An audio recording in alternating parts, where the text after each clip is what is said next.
एक बार गुरु और शिष्य जंगल से होकर अपने गांव जा रहे थे। शाम का समय हो चुका था, सूरज पूरी तरह डूब चुका था और अंधेरा छा गया था। शिष्य ने गुरु से कहा, गुरु जी, रात काफी हो चुकी है और अंधेरा भी गहरा गया है, हमें यहीं पास के किसी गांव में रात गुजारनी चाहिए। गुरु जी ने सहमति में सिर हिलाया और दोनों पास के एक गांव में एक छोटे से घर के सामने पहुंचे।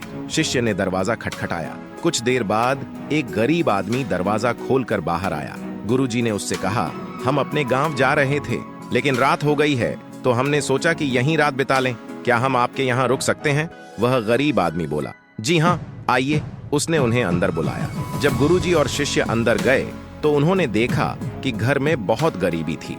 गुरुजी ने उस आदमी से पूछा, तुम क्या काम करते हो? आदमी ने जवाब दिया, मेरे पास थोड़ी जमीन है, लेकिन वह बंजर है। गांव के लोग कहते हैं कि उस जमीन पर फसल नहीं उगाई जा सकती। मेरे पास एक भैंस है, उसी से मेरा गुजारा चलता है। रात हो चुकी थी, गुरुजी सोने चले गए। आधी रात को गुरुजी ने शिष्य को जगाया और बोले, चलो उस आदमी की भैंस लेकर चलते हैं। शिष्य चौंक गया और बोला, गुरुजी, यह सही तो नहीं है। उस आदमी की रोजी रोटी इसी भैंस पर निर्भर है। गुरुजी ने मुस्कुराते हुए शिष्य की तरफ देखा और कहा, तुम चलो, मैं समझाऊंगा। गुरुजी और शिष्य भैंस को लेकर गांव से निकल गए। उस घटना के लगभग 10 साल बाद शिष्य, जो अब खुद एक बड़ा गुरु बन चुका था, उस गरीब आदमी की याद आई।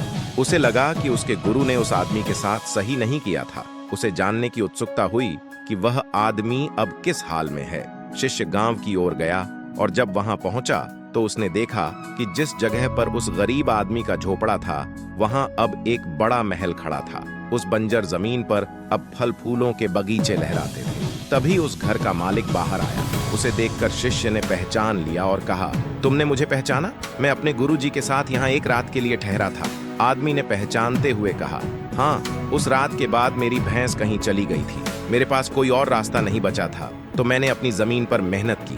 धीरे धीरे फसल उगने लगी और आज मैं इस गांव का सबसे बड़ा और अमीर आदमी बन चुका हूँ। ये सुनकर शिष्य की आंखों में आंसू आ गए। उसे अब अपने गुरु की सिखाई बात समझ में आई। वह जान गया कि उसके गुरु ने उस गरीब आदमी की भैंस इसलिए ली थी ताकि वह अपनी छिपी हुई काबिलियत को पहचान सके और खुद को आगे बढ़ा सके।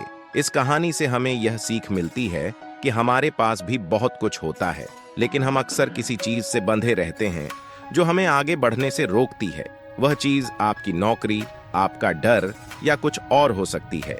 हमें खुद से यह पूछना चाहिए कि क्या हमारे जीवन में भी ऐसी कोई भैंस है जो हमें रोके हुए है।